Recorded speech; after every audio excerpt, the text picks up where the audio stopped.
In today's live stream video, I'm going to be discussing news and current events that affect us as resellers. Then I'm opening up the show to have some of my reselling friends join me in the chat or in the panel. Every Wednesday, I have a live stream about reselling, and I usually interview another reseller, and I have them share their tips, tricks, and techniques to help make us more knowledgeable and profitable resellers. So if you are interested in reselling, then you're in the right place.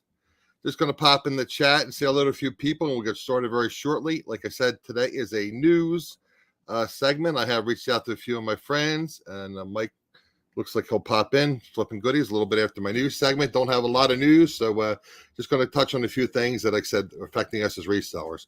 So I'm going to just say hello to a few people, and then we shall get started very shortly. Again, I want to say hello and thank Mike for being here. Lisa C., appreciate you being here. Who else is in the hat? Bobby the Cat Guy. Adam, my namesake, Record Crate. Thanks for being here, Adam. I tried to pop in your chat the other night when you were doing your sale, and you were actually finishing up. You like the last 2 minutes, like, God said, I'm going to say hello because he's wrapping up. He's got work to do. So anyway, Michelle, thank you also for being here. John Jones, appreciate you being here. Michelle, I don't know if Randy's busy or Randy has the days mixed up, but he's not here yet. So I didn't want to bother Randy, so I don't know what's going on, but he may be here later. If not, please just monitor chat if I miss anything or you have to do any kind of moderator duties. I would appreciate it. Okay, guys, so we're going to get into it. And like I said, just a few things, kind of a slower news couple weeks. Just going to talk about some fee increases, et cetera, et cetera. So appreciate you all being here. So let's get started with the news segment of this portion of the show. eBay says changes will help sellers build their brand. Okay, guys, this is happening in the UK. So typically what eBay does is test their proposals in other markets, and then they typically bring it over to here if it works well. So anyway, eBay announced changes to its store offering in the UK called eBay Shops in that country. Right, and that's a tool to build your brand, engage with buyers, and grow your business. It will be interesting to see what sellers think about how far these changes go in allowing them to engage with buyers, given that eBay is limiting the engagement to eBay Marketplace. Apparently, they're still concerned about the potential of off-site transactions. To help with branding, eBay UK will display seller names and feedback at the top of the view item page next to the listing headline, and will move the seller information card higher.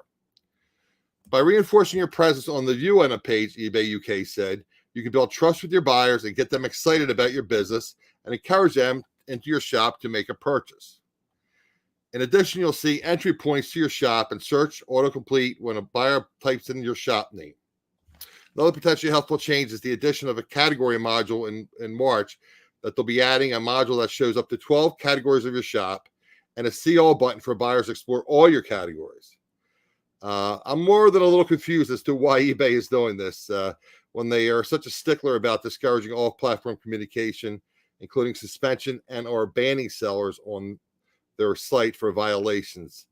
Anyway, guys, I'm curious about what you think about this. I guess it can be a good thing. Again, good and bad. Again, typically what eBay does, I wish they would do this with their program, their IT. They typically test things in other marketplaces before they transition into the US. But again, I'm a fan of calling eBay glitch based. So anyway, I think it's good and I think it's bad. Again, they try to discourage people from interacting off site, which I understand. They want to get paid. There's my buddy Randy and Jennifer. Thanks for being here, Jennifer. They want to discourage you, doing transactions offline, which I understand. They're paying for their service, and you're bringing people into the platform, and I understand they want to get paid the commission. But anyway, I'm curious what you guys think about that. You think it's a good idea, a bad idea? Meh, either way, it can go either way. I'm just curious what you guys think about it in the chat. So anyway, guys, appreciate you all being here. And Randy, again, I'm going to post the link. And Mike, let me post the link in the chat now, Mike, so you'll have that when I stop my news segment. So you can pop in after the news segment. I don't have a lot of news today. No, it's not Thursday, Randy. It's Wednesday. I appreciate you being. I got a little worried. I thought maybe you thought it was today was the Thursday or Wednesday or Tuesday, whatever. Anyway, okay, guys. So let me get into the next story. I don't see anybody really that concerned or that interested in that. I just thought I would pass it along to you guys. So So anyway, so it's something. I guess it's interesting. Here's something that I found very interesting, and again, guys, I'll discuss it a little bit later. But We all know with the pandemic, how it's affected on-premise sales. Let's just say on-premise. That's my old career. E-commerce sales. eBay sales, buyers, and sellers dropped in Q4, but revenue was up 5%. eBay said its fourth quarter and full year 2021 results were better than expected. The company announced earnings this past Wednesday, revealing a gap between its revenue and those of sellers. The economy was summed up in bullet points in eBay's press release. Revenue of $2.6 billion, up 5% on an as-reported basis and up 5% on an FX-neutral basis. Gross merchandise volume of $20.7 billion, down 10% on an as-reported basis and down 11% on an FX-neutral basis. eBay shareholders apparently will also benefit.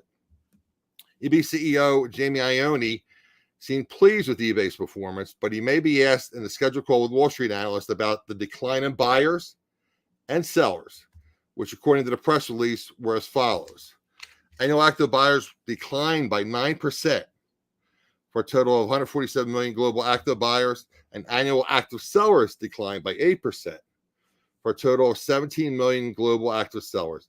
Guys, every once in a while when I read these articles, it kind of reinforces things, but there's 17 million sellers on eBay. So found that kind of interesting. Again, as I have said in the past, you may want to consider selling on several e-commerce platforms due to the growth of other platforms and the decline of eBay buyers. That also protects yourself in case the account should get suspended and or closed. So I'm just curious what you guys think about that, and what your opinion is about eBay sales being down. And Mike, I will bring you in shortly, maybe 10 minutes or so. Like I said, I just have a few more articles I want to talk about. I appreciate you popping in. But anyway, guys, so eBay sales are down. I mean, I'm hearing that and seeing that in some of the chats. I try not to get caught up on all that Facebook and social media hype, so to speak, because sometimes it takes you away from what you need to do. But yeah, so people are been complaining about eBay sales. I had Bobby. I know that Bobby's still in the chat. He says his sales were kind of slow. The first quarter. Well, it's not quite the first quarter, but January and February. And typically with the pandemic and everything, I tell you, I still keep in touch with some people from my old business, and that was the wine and liquor business. So when people were home, they were cooking at home, they were drinking, and things have changed. They were ordering a lot of things online. They didn't want to go into stores per se. So the business increased for the on-premise, I keep saying on-premise, e-commerce sales. It's a lot of years I worked on-premise, worked in the wine and liquor business. But anyway, e-commerce sales are down. In my opinion, and I guess it's kind of common sense, that eBay income is up because they increased fees to sellers. So, we talked about before with the shipping that eBay gets a discount, and again, they don't pass it all along to the sellers. So they're making money on the shipping. And also making money on promoted listing, et cetera, et cetera. Bobby says that listing daily and promoting and selling offers crazy slow, but he still has sales. Yeah, guys, if you aren't following, again, Bobby was on the show last week, the Cap Guy and JT. If you aren't following Bobby, you might want to consider following him on Instagram. He's very transparent about his business. He posts his daily sales, and it's very interesting. I check out Bobby's Instagram every day. So anyway, let's see what Lisa has to say. Lisa said, pandemic sales down, gas up, rents in some places way up. I think it's expected, less buyers. True, Lisa. I think people are kind of like more discriminate about what they're buying. I think back in the day they were on their tablets or their phones, and just like with YouTube, it's somewhere upwards of almost 90% of people that watch YouTube watch on their mobile devices. So again, people were homes, they were bored, they were ordering online, and they were ordering, cooking at home, ordering online. And like I said, in the wine and liquor business, the sales were way up. And again, they kind of corrected themselves. So they're kind of a little flat year to date. I was speaking with my friend actually this afternoon. Let me get into the next article, guys, and we'll bring Mike Flipping Goodies on very shortly. Again, guys, I posted this in my Facebook group. I don't know how many of you are members of the Facebook group. I would like to grow that. Again, all my links, my social media links, are in my description of the video below. I'm trying to bring that, guys, to you. Again, it's a private Facebook group, but there's no fees involved or anything like that. I'm just trying to build a community to help you guys out if you have questions about reselling. There are some very large resellers in there. Just trying to get people to contribute more. Again, the only requirement is that you don't, promote your social media, so to speak, in the group. But if you have questions about reselling, or you have you need help or whatever, that's what that group is there for. So I appreciate you guys. If you're not a member, to consider signing up. I think I did have the Autobot post a link to my Facebook group. If not, again, it's in the description of the video below. Anyway, again, the reason I said about the Facebook group, I posted a little advance notice about the fees. But anyway, eBay Winter Seller Update includes changes to fees. And again, as I said, I posted several weeks ago a screenshot from eBay's winter update on my Facebook group, which is called Reselling Rhythms, that mentions fee increases. Let me just show you guys. I'll share that screen and we can discuss the fee increases a little bit, and then I have one or two other articles, and we'll get into that very shortly. So let me just share that with you guys. Okay. Take care of that. All right. And we'll do this. Okay. Let me discuss these rates a little bit, guys, just as an update. If you're not aware of it, again, the fees did go up. So let me just touch on a little bit. Most categories, including music, vinyl records, eBay Motors, parts, accessories, etc., are at 12.55% previous to the increase. They are going up to 12.9%, or a 2.35% increase. Sports cards, fan shops, collectibles, etc., they were 12.35. They're up to 12.9%. That's a 2.35% increase. Clothing, shoes, and accessories, again, were 12.55%. They're up to 12.9%. Coins, which probably many don't sell coins, but again, they took an increase as well. Books, magazines, movies, and TV, except vinyl records, are up to 14.6%. Again, that was a very small increase, but again, an increase. So again, the reason I'm bringing this up to you guys is to keep in mind, you get to factor in your cost of, fees, etc., your cost of goods when you're pricing out your product. And again, you have to build in a cushion if you want to do best offers, sales, etc. Clothing went from 15%. Actually, it stayed the same. Okay, 15% of clothing. Jewelry and watches stayed the same, 12.5%, 12.55. Musical instruments went up a tick, and some other products stayed the same.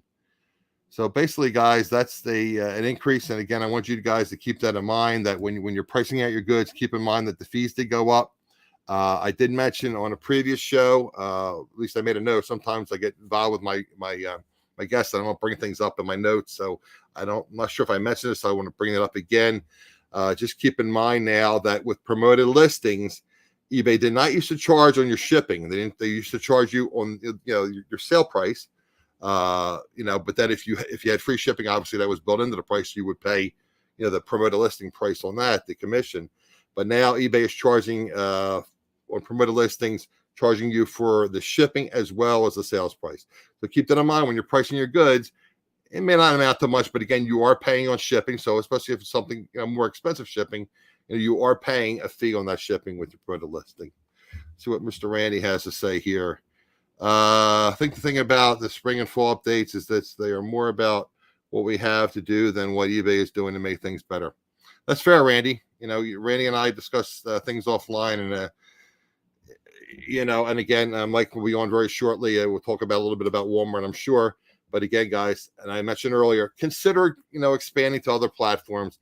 I know sometimes it's difficult, and you might want to buy cross-listing software. I know Mike's a big fan of Shopify, but again, you might want to consider that. Again, just I've done shows before where I said don't put all your eggs in one basket.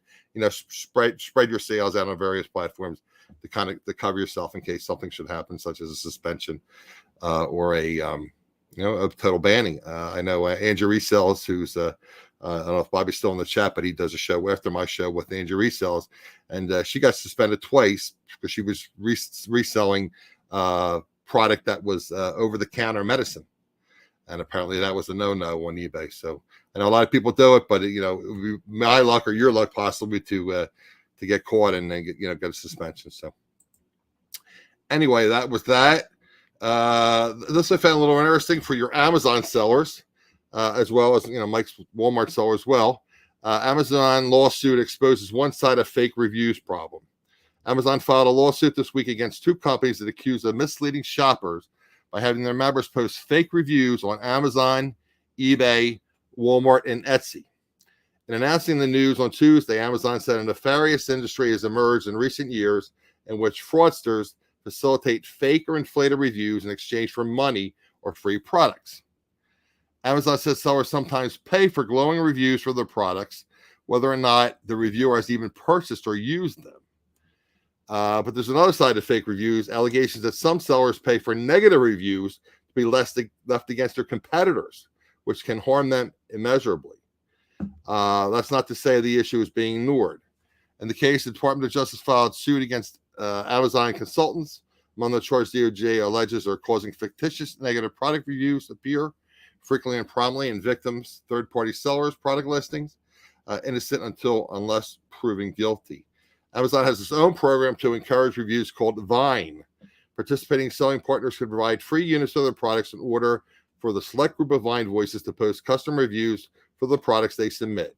Participating in Vine helps build awareness of your product, boost the sales of slow and cold start ASINs or ASINs, and helps the customers make informed decisions about new products you offer. I'm just curious if any of you have had that do sell on Amazon, if you have any fake reviews posted to your page. Again, Mike will bring on very shortly. I think I have one more article to talk about. So just curious your guys' experience. And again, it's very misleading. And typically I think, in transparency, if somebody is posting reviews, I think they should post on the review, received this product, free of charge. If you watch like YouTube, like I do, you'll see reviews about different products. And a lot of times we'll say, I received this product free of charge from whatever, Logitech, and I'm doing this review, but again, it doesn't influence my my opinion. Or sometimes they'll say, I did not get this for free, but anyway, I'm doing a review based on my opinion. I did not get this product for free. So again, guys, something to consider. And again, which is good. I think that they're pursuing charges against these people that are doing this type of business. This may apply to a few of you, not a lot of you, but I found it interesting. Again, I tell you, I follow, YouTube and technology because, doing these live streams. But anyway, new Etsy made to order is missing key ingredient. Etsy launched a new tool for sellers of digital goods on Wednesday that looked like a game changer, but the sellers dismayed the made to order feature is missing a key ingredient. Etsy offers an easy tool for sellers who offer digital products, such as a file containing artwork the buyer can download and print out themselves. But until this week, Etsy didn't offer an automated solution for sellers who offer customization. For example, files where buyers select colors or custom text that require the seller to customize a digital file after the purchase. The workaround prior to this new feature launch this week was to list made-to-order digital downloads as physical goods. That way, sellers had time to customize the file. The only problem there was that there were no tracking numbers to upload since the files were sent electronically. That was not ideal, but Etsy launched the Star Seller program in July. It became a big problem. Sellers that don't upload 95% of their tracking numbers are ineligible for Star Seller program. While there is an exemption for digital downloads, there is none for custom digital downloads that listed as physical goods, as Etsy explained in separate announcements. Previously, some sellers listed made-to-order digital goods as physical items, making them ineligible for Star Seller because shipping scores depend on tracking. With this new process, to converting your listings from physical items to made-to-order digital items can help you earn your Star Seller badge.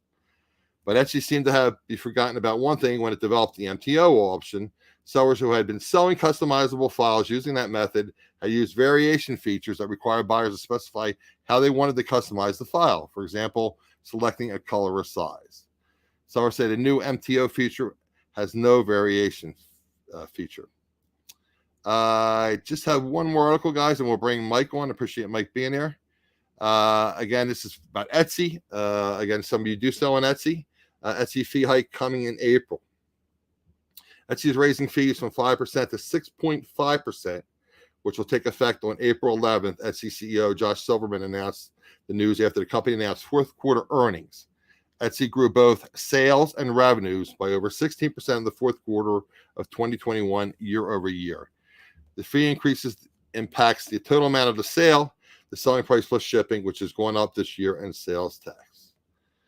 Again, guys, I've had Ed, the reselling writer, on the show before. And this was in Ed's video. So, guys, if you're not subscribed to Ed, you might want to consider doing so. Ed had a little short video where he notified us. He says, for those of you who sell Macquarie, they notified sellers that their shipping price increase for existing listings wouldn't start until April 5th. Again, keep in mind that new listings will ship at higher prices. Okay, let me bring Mr. Mike on. I appreciate Mike hanging in there. Hello, sir. How you doing, Adam? Doing well. Glad you could pop in for a little bit. Little crazy tonight. Like I said, I didn't have a guest, so I figured I would just reach out to a couple of you guys. And I know you were the one to pop in, and I didn't want to. I know you're busy, but I appreciate you popping on for a little bit. Yeah, no problem. Anytime. I told you that. Appreciate it. How are things going with your Walmart? Still going very well? Yeah, well, Walmart's a beast. It's so easy. Makes it too easy, maybe. Oh, really? Okay. Yeah, I mean, you get comfortable. You expect sales. So, right. I just want to pop that John Jones comment on. I was trying to read and trying to go back and forth sometimes. A little multitask, a little difficult. John says, I can't stand the false sponsored promoted reviews where it makes it difficult to weed through the BS when buying. Absolutely. I mean, people always say that. I know I buy a lot of tech goods for this channel. And then one of the guys I follow religiously is really into tech. He says, read the reviews. Well, if they're fake reviews, that doesn't do any good for you, right? Well, you were talking about that eBay charging on the shipping now, the promoted. Yes. You knew that was in the works because of what happened originally. So it wasn't a surprise. A lot of people are jacking up their shipping charges and lowering the price of their items. So you knew eventually that was going to happen. That was coming around. It was unavoidable. And now we have to deal with that. So, I just like to make. I mean, I'm not saying I'm the sharpest knife in the drawer or whatever, but I do try to stay up on these things, and I'm sure some people might have slipped through the cracks. And just trying to make people aware that again, we talk about when you're doing promoted listings, when you're doing running sales, when you're doing offers to buyers. Again, you got to always put that little bit of cushion. So I just want to make people aware that you are paying. Now, if you're doing promoted listings, you're paying on the shipping. I know back in the day, a lot of people were doing the promoted listing plus 3.5%. It could be 10, 12, 15%. So again, you're paying on your shipping upwards of 15%. Right, and paying on the tax is a little rough though. How they justify that? How they get away with that? I mean, here in Florida, we used to see that if we made a Florida sale, we had to collect and pay the state, but we don't even see that anymore. So. How they can say that you owe whatever you're promoting out of the taxes is crazy. That should not be there. Yeah, I mean, they're collecting the tax. Actually, it's a favor to you. It helps you, but again, why should you have to pay promoted prices on the tax? Yeah, you're not saying that. The state's getting that. And I don't think there's any cheat for that. So how would you even cheat that? It's like unavoidable. The tax is tax. So. Randy is posting something in the chat. Mike, maybe you'll understand this. 10-second time when an item goes to 0 at 30 minutes when it just reduced. That's for Shopify. I guess he's talking about how it pulls it off the website. Is that correct? What he's talking about? When you cross list with Shopify, is that what Randy's talking about? Yeah, no. It's if he's talking about your inventory lowering as it sells, right? It's usually a lot of times it's seamless. Like there's no time interval. You'll hear like Amazon ching off and then Shopify will go right after it. eBay's the only one that kind of lags sometimes, but overall, using that platform, and I have a couple of videos I just did on it. I show the inner workings of it, get a little bit in depth on it. Okay. It doesn't give you the opportunity. Well, okay. There's like a very small opportunity of overselling. That narrows it down to where, like, if I wake up in the morning, I don't have to come to my computer all worried that I sell something on eBay and Amazon at the same time, or on Facebook Marketplace, or whatever that situation might be. It's automatically pulled down for me. I don't have to worry about that stuff. So in reality, Shopify is the only one that I know of. I know there's a higher end one that Randy's been talking about. Right, but it's very expensive apparently. Yeah. Right, that actually manages your inventory for you. So let's say, for example, like, trying to find something. Well, you sell a lot of punishables, right? Which is, I mean, that's right. something So you have to. So replans. Let's say I have 10, right, and they sell across 5 different platforms. Okay, so each platform's going to reflect that there's only 5 left. right. So as they sell through, then as it goes down to 0, everybody will null out, my listings will be pulled. Right, I won't be a seller on that item anymore. Right. But the other nice part about it is if I get, let's say this was the 10 things I sold, right? These packs, and then I get 100 in, all I got to do is go to my Shopify account, punch in 100, and it automatically puts it back on all the list. Automatically updates the inventory across all different platforms. Yeah, you don't have to do anything. So, like I said, I have a couple of, I'm doing more because I have to break it down into different segments. But like the first one, I did like a 2-hour live, just kind of introduce what it can do, what it can't do. Doesn't do Macari, doesn't do Posh, which I don't have time for those 2 platforms anyway. So it's not a big deal to me.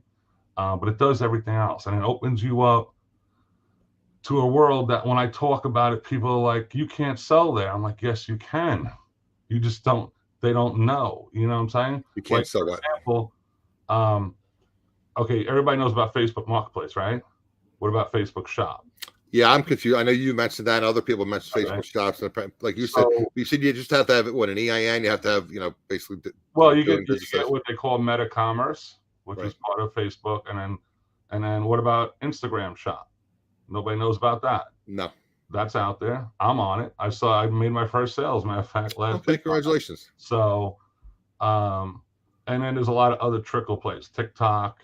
I talked to Randy about it a lot.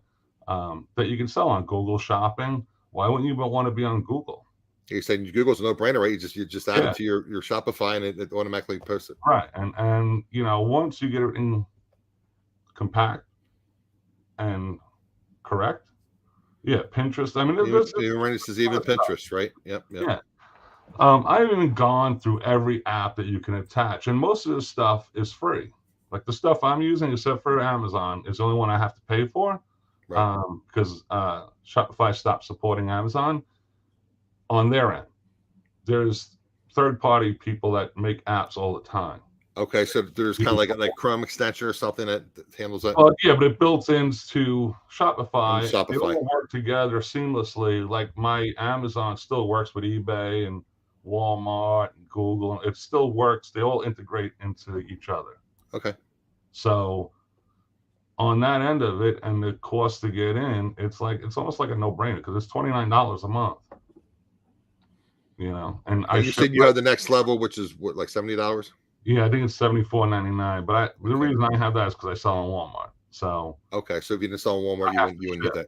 Yeah, it saves me money in shipping. So okay, that's right. You did say that, right? It's like 1 or 2% or something. Yeah, well, what happens is if I sell on Shopify, which would be my website, which is another advantage of having Shopify, you get your own website.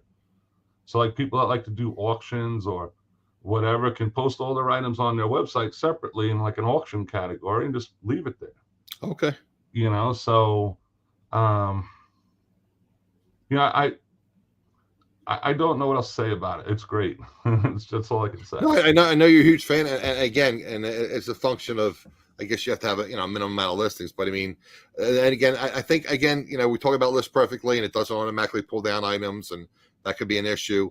Right. And again, if you're a clothing seller and you're on Poshmark, I guess you could, like I said, do it separately. Right. Yeah, you would have to do something separately with that. But yeah, I just got that today too, where Walmart's looking for Canada sellers now. Okay, Randy says that right, looking for Canadian sellers, right? I sell on Amazon Canada, so I might as well sell on Walmart Canada. Yeah, right. So I'll probably spread out to that. But I have to look. Will they handle that with the Walmart fulfillment? Will they handle shipping to Canada? You can, but you still got to ship it into them, probably in Canada. Like they. Okay, yeah, they're shipping to Canada. Okay. Right, like my last 2 Walmart fulfilled shipments, I used to ship right here to Davenport, Florida. Right. Okay, which was super cheap to send something in, like 50 pounds, like $6, right? Oh, wow. Okay. Now they changed me. My last 2 shipments went to Indiana, which raised it went to $9. Not a big deal, Yeah. but Davenport's like 40 minutes from me. So my inventory would get in faster and get cycled through. Be ready to put in the inventory quickly, right? Yeah, and go inside. Plus, I don't have to worry about boxes getting damaged as much because it's just a short little trip across the state. So yeah, unless you're like Randy and just getting lost in Allentown or Philadelphia, but you're yeah, not shipping. You're not shipping USPS. You're shipping what? FedEx. They use FedEx. Okay. FedEx with Walmart. Yeah. So, I will definitely. Well, shouldn't say definitely. I would say the chances are high I would be selling on Walmart Canada if accepted. Now, I don't think you just automatically get in. Like even for Walmart Fulfilled, it's not that you just say, okay, I want to be Walmart Fulfilled. They have to approve you, and there's a whole process to get through to be able to move on to Walmart Fulfilled. So I'm assuming that you would have to register and. There's Randy's answer. Yeah. See, Randy knows a lot more about this stuff than I do. He's been doing it a long time. Right. So I just follow his lead, basically. Right. That's good lead to follow. The man is smart. I really enjoy talking to Randy about reselling. He's very knowledgeable. He's done a lot of things over the years. Yeah. No, he knows a lot. So it's good.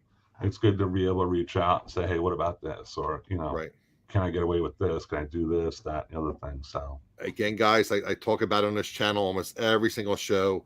Network. I mean, I was able to. Mike's, a friend of the show and friend of me, I consider. And again, Randy's a friend of mine, and we're able to put these two together. And the relationship is great. And he's really helped out Mike, and I'm very happy that it's working out well for you guys. Yeah, no, because nobody knows everything. True. And when you start to up your game and change the way that you source and the way you look at your business and say, well, I started here, now I'm way over here, where I never had sites way over here. I was always happy here. But as things have progressed, and Walmart is what forced me into Shopify. That's how I discovered how to use it and add all this stuff, because you have to have, Walmart doesn't have an app. Right. So you don't know when you make a sale. You don't know anything except if you're logged into the account, looking at your account. So if you have your phone, you have Shopify on there, and it dings just like every other platform. So I know, except for Walmart Fulfilled, obviously. But anything I'm doing myself on Walmart will ding through my phone, and I know I have a sale there. It's just that's important, man. I don't know what your shipping process is when you're shipping, fulfilling it. What do you have, like a 1 day? Yeah, I'm 1 day on Walmart. So I mean, if you're out and about and you're getting ready to come home or to wherever you're shipping your stuff from, and you got a sale, a lot more convenient if you know about that sale when you come to do your shipping, right? If you didn't know. Yeah, I mean, it's something where most of the stuff I sell in Walmart's at the house, not at my locker. Okay. I do have some inventory there. Okay. Like I sold a pool yesterday. Sold a pool. Okay. So that's at my locker, obviously, because it's too big to keep at the house. Sure.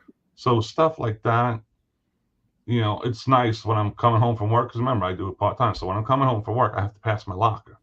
So I like to stop there on the way home, pick up what I need, and then come home and pack it. So you can just check your app, or make sure nothing's sold in the meantime. Yeah. Yeah. So, and of course, today I stopped there, grabbed a couple of things. Since you pulled away, you get another thing. My phone went off again. So, okay. I guess that's the good and bad. I mean, you can't really complain too much about that. Right. But I would say that overall, to everybody that does listen, and you should check out not my last video. My last video was just a spoof on an estate sale I went to. I get private estate sale packs, right? Yeah, I saw the title. I didn't watch the video yet, but I did see the title. It's only a minute video, because basically all I was showing you is that she calls me to come over and take a look, but yet they know what I want. So everything was literally right at the front. Everything was put aside for you. Okay. Yeah, it was all put aside. I didn't have to really pick anything. They had everything up front. Okay, how about that? Now I did browse through the house because I always have interest in other things. Sure. But all my electronics, golf clubs, were all sitting right there. So I didn't have to go and I'll take that VCR, I'll take that one. It was just all sitting there. And then she's great to deal with. What happened was I stopped the video to talk to her about my son. And as I was talking to my son, when I started the video back up, it never went. So I just had that little piece of clip. So I did it. So that's what you get. A little short.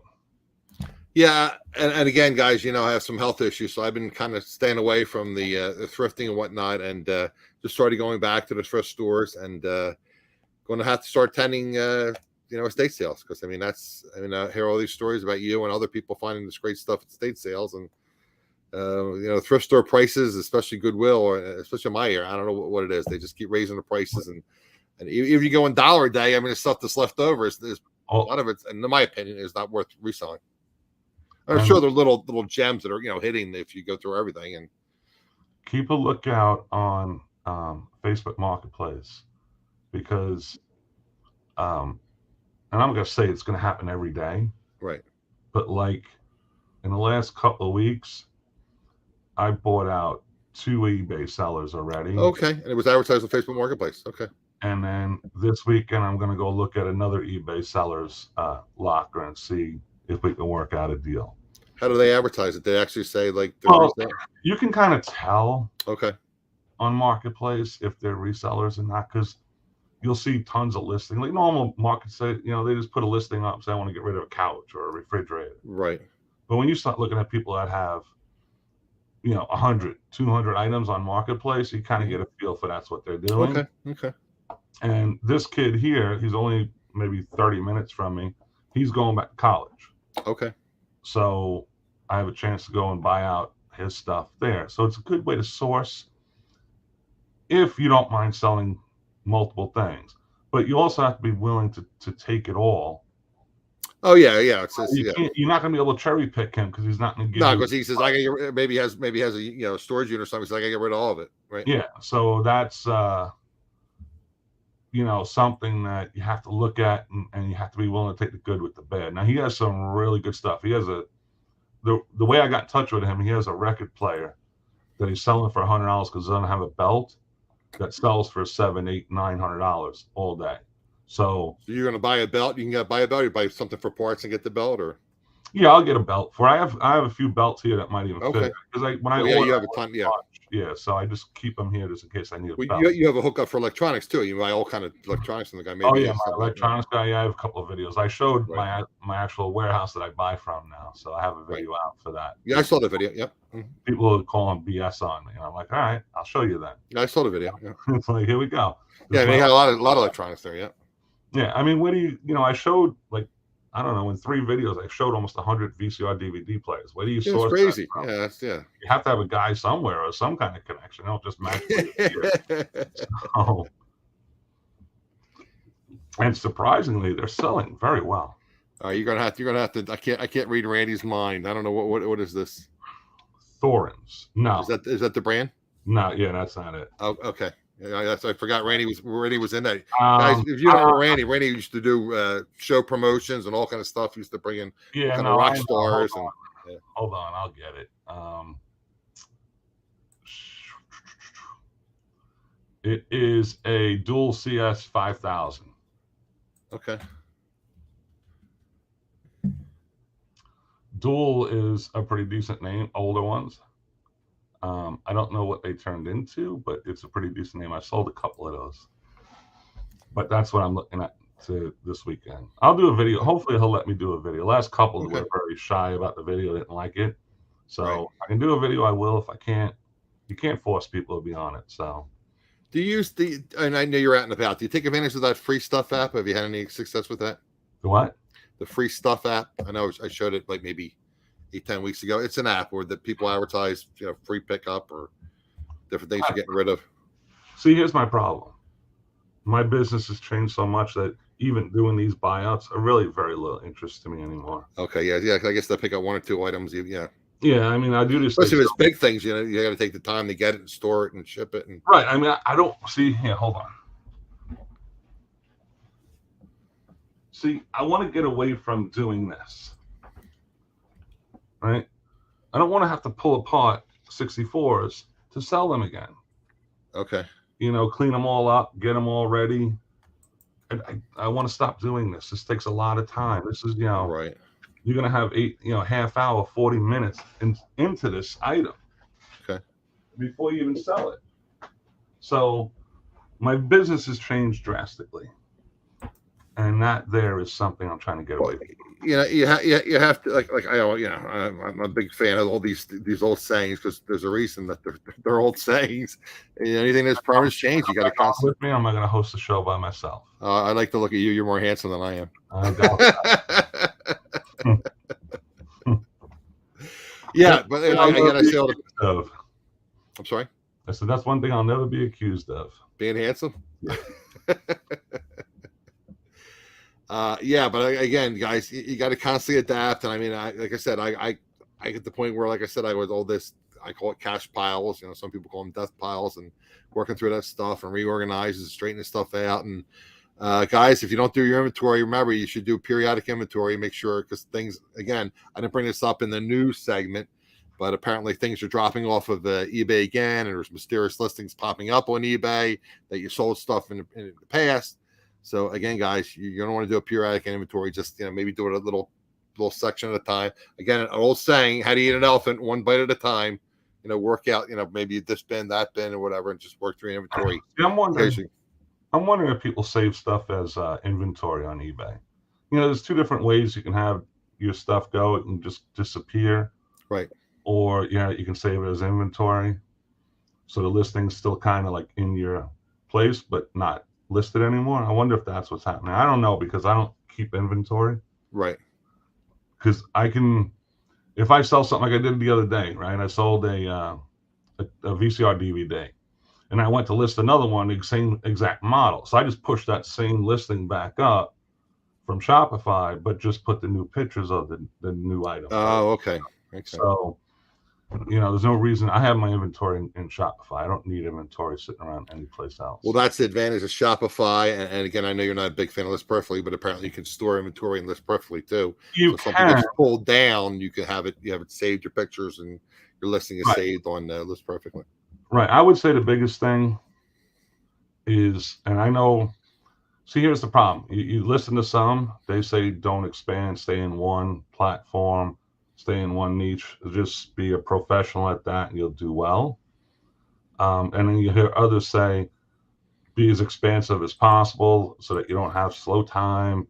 Get out and get on different platforms and so forth. I like the get on different platforms. Right. Be multiplex. You know what I'm saying? Where a seasonal thing is not going to kill you. Like my favorite thing to sell is golf. I love selling golf. It sells well. It's easy to ship. Returns are super low. And that reminds me, I have two putters that I bought like 4 months ago. I got to get it listed. Spring's coming. Yeah, I mean, no, you should have had it listed as soon as you get it. There's no season for golf. It sells all year round. Now we'll get a little slower during the winter periods. And don't get me wrong, if you're picking up junk, you're not going to sell it. But all you got to do is memorize like 8 different names when you're going around and looking. And if you see those names, pick them up. If you don't see those names, you can kind of pass up on those clubs, because it's, Lady Shark and, newer Spalding, and there's knockoffs of Callaway, there's knockoffs of TaylorMade, they'll sell, but they not have the same value and sell-through rate as the actual item itself. Well, this guy advertised. Apparently, he was a like a coach. He did charity stuff in Philadelphia. He taught underprivileged kids how to play golf, and he was he was a pro at one of the local clubs. So when I saw that, I said, "Oh, this guy's." And when I went up to him right away, and I said, "You have any really more high-end stuff?" So the guy just grabbed it out, and I said, "Okay, well, and I start." And again, guys. I know I sound like a broken record sometimes. Build a rapport with these yard sale people, these garage sales people. This guy was elderly. He was ill. And I was saying, yeah, I have some health issues. I mean, it's true. And I was just trying to build a rapport with the guy. And the guy gave me a great deal on these 2 putters because I took the time to listen to a story. Believe me, I was there for almost a half an hour. I didn't get to see any other sales. But again, I got a good deal on those 2 putters. So, yeah. And like, even in that area, right? Like, I found this set of clubs called Mazel, Mazel. I've never heard of them before myself, and I've been golfing since I was 12. So, I I found them at a thrift store at $1 each, and they had a full set. And they looked nice. I like the look of them, I like the feel of them. The grips were in great shape. The clubs are hard to use. So I bought them because I'm only going to lay out 10, 12 bucks, whatever it is, right? Right. So I bought them. I brought them home. I looked up one, and they were selling for like $60 to $80 each. So I was like, wow, okay. Now, so would you have about 10 to 12 clubs, I guess, all said and done? Well, 8 or 9 usually is what you're going to have. Right. The set plus, they didn't have the driver and the wedge, you know, all that. Right.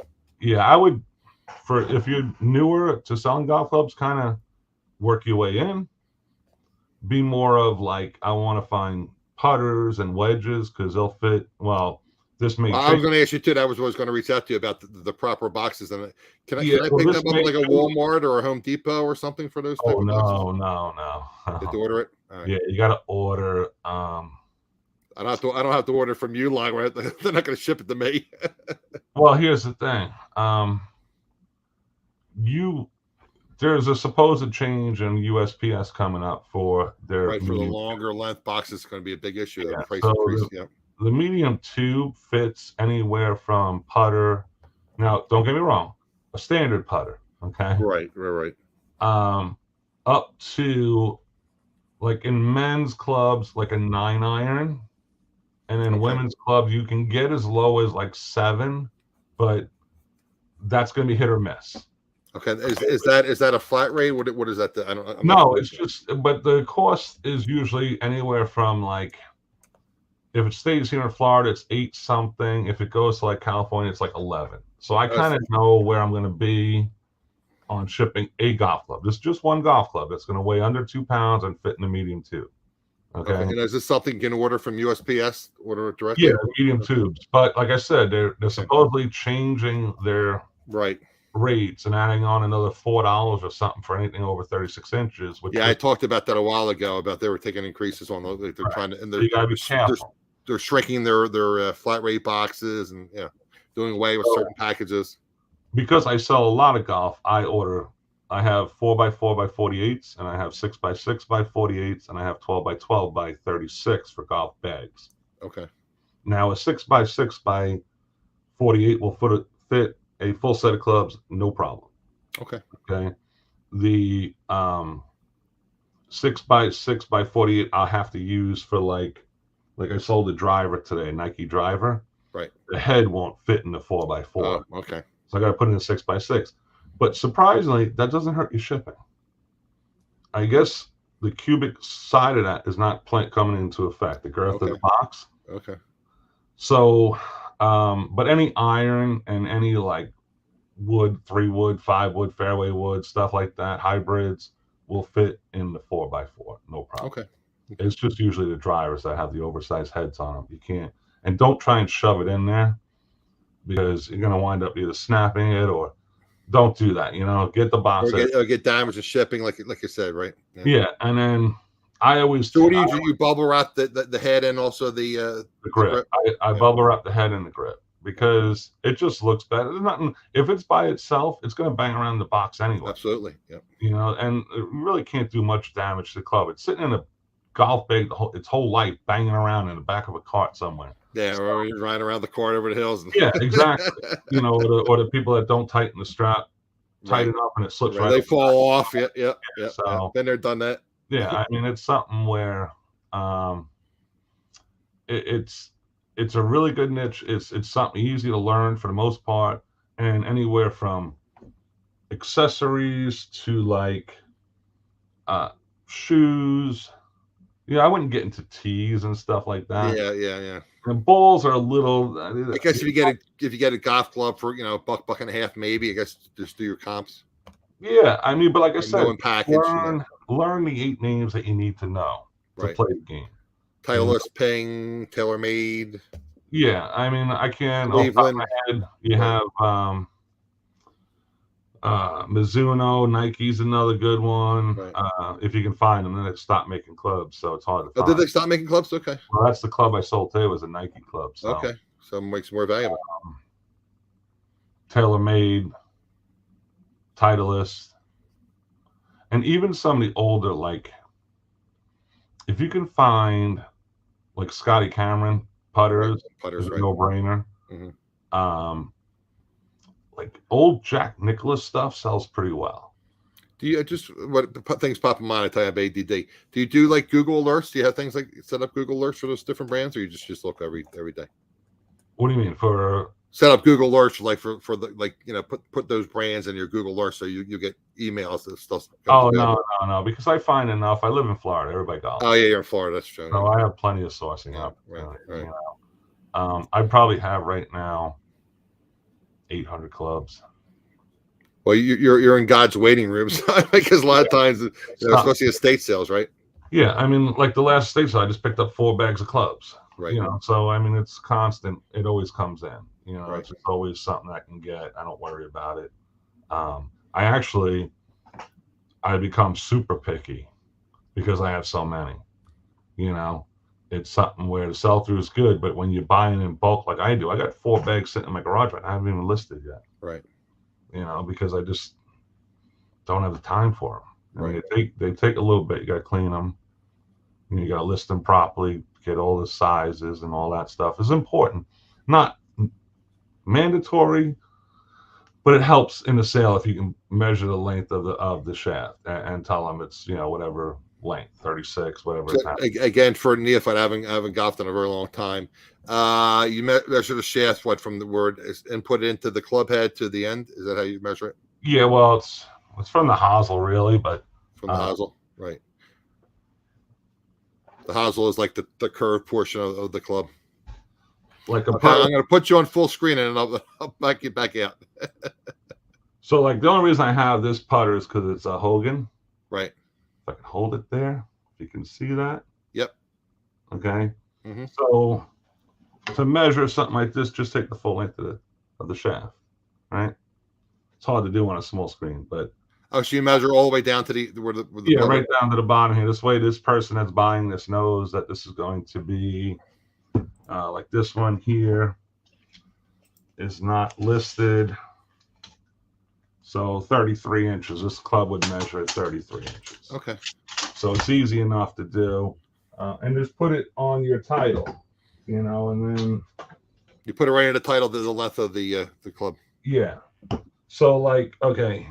Like here's a decent name, all right. I wouldn't like go out of my way to get them, but I got this at an estate sale. Okay. I bought a ton of stuff. So Warrior.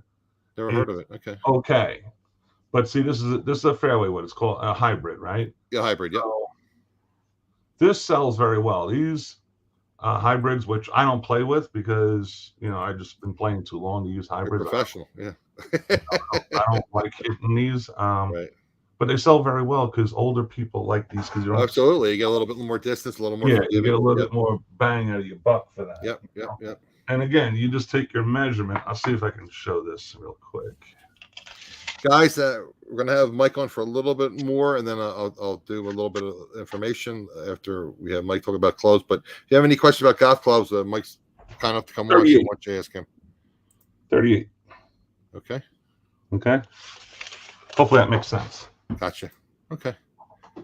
Yeah, so guys, again, that's a little niche that Mike does very well with. I mean, he does a lot with electronics with the combo DVD, VHS tape players, record players, electronics. But some of you may not want to get involved in electronics. But again, if you have opportunities, again, look for estate sales. I guess just look in the description, look in the pictures, right, when they advertise estate sales, estatesales.net, see if they list golf clubs, I guess. Yeah, and like Randy's talking about with the upgrading your listings and kind of checking to see what's missing, because you're gonna run into that, right? Because you have so much on your plate, especially for me being part-time. I come home from work and I work on this, right? I enjoy doing it. It's like a hobby to me, really. Yes, I sell on almost every platform, but if I'm going to do it, I'm going to go all out. I want to be seen as much as possible to sell my items. Okay. Now, because I've changed direction so drastically, my eBay's taken a huge hit. Right. I mean, huge hit. Okay. I'm sure you're more than made up on it between Walmart and Amazon. Oh yeah. Well, that's why I'm willing to sacrifice eBay for that, because right. Being able to go and make a phone call for inventory is so much better than having to chase it. And that's where you've added some wholesale sources as well to your well, yeah, that's where I've conformed my business so that right. The chase is kind of hopefully coming to an end for me. Hopefully all the stuff that you see behind me here will be all gone. Okay. And hold no inventory here. That's my ultimate goal. Okay. So I've been concentrating on that for the last 6 to 8 months. Gotcha. Okay, guys, were there any questions from Mike? Last little, and shortly, I shouldn't say that. I should say it on YouTube, but I want to see if there are any questions from Mike about golf.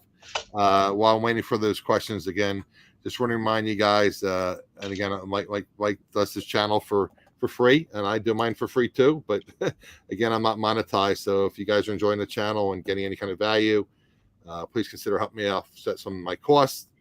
I would greatly appreciate it. I have Buy Me Coffee, PayPal, and Cash App. There's also a link to Randy's website where you guys can buy delicious coffee, tea, spices, and old-fashioned candy. And again, Randy's kind enough to pay me a little commission at no cost to you guys. If you register, just put AE next to your name. So I would appreciate that. And again, there's costs involved and time involved, like anything else. So what does Randy have to say here? His Walmart has eclipsed his eBay. Yeah, it's going to. It's just, I mean, if you start and see what happens, I mean, I can't even, is it comparable to Amazon? Let's put it this way. It's easier than Amazon. That I can promise you. That's what you both said, that it's easier. And I guess again, you have to be accepted. Again, we have to be accepted. Correct. I think Amazon's a little bit easier to get on originally. Yeah. But overall, once you're in, you don't have that whole process of, I can't sell this, or I can't sell, and there's some things you can't sell. Don't get me wrong. Sure. But for the most part, it's way better. Well, as of now, I guess technically you're not supposed to sell used products. I mean, that might change. Well, you can sell used products, but I wouldn't go into Walmart with that intention. Let's put it that way. Gotcha. Okay. See, on Amazon, you can. Like, I sell my VCR DVDs all the time on Amazon. But I would not put one up. Well, you were grandfathered in too, because a lot of people can't sell DVDs or CDs or whatever. No, VCR DVD players. Oh, I'm sorry. I thought you were talking about DVDs. No, electronics. Yeah, no. Gotcha, electronics, right. But see, like on Walmart, you can sell DVDs. Okay, you're not gated. Okay. Yeah, well, no, there's no gating. There's no gating on Walmart. Okay, I wasn't aware of that. Okay. There's only categories you can't sell in. Okay. And, it's very limited, very small. Like their products, you can't sell their products, obviously. And there's certain other things that you can't sell, but it's no big deal. You're not gonna sell great value stuff on Walmart. Well, yeah, I mean, great value and stuff like you can't sell it there. What's the N1? They have a lot of clothing brands now that are Walmart exclusive. Yeah, like that. Yeah, you're not. I mean, they're not gonna let you put it up there and say it's restricted and pull it right down on you. Right, so, right. Not even worth trying. It's not gonna get through. Gotcha. Okay, guys. Again, I always say time is your most valuable assets. I'd like to thank Mike for popping in and helping me out. And if you're here for a live, I appreciate you guys watching. If not, you're watching a replay, I appreciate you as well. Please don't forget to leave a thumbs up, subscribe, and turn all notifications on. And again, guys, I'm always looking for other resellers to pop on. So if you know of anybody that is looking to possibly grow their YouTube channel or wants to talk about reselling, I appreciate you reaching out to me. Again, my contact information is in the description below. And we shall see you again next Wednesday at 7 p.m. Eastern. Appreciate it, guys. Take care now. Take care, everybody.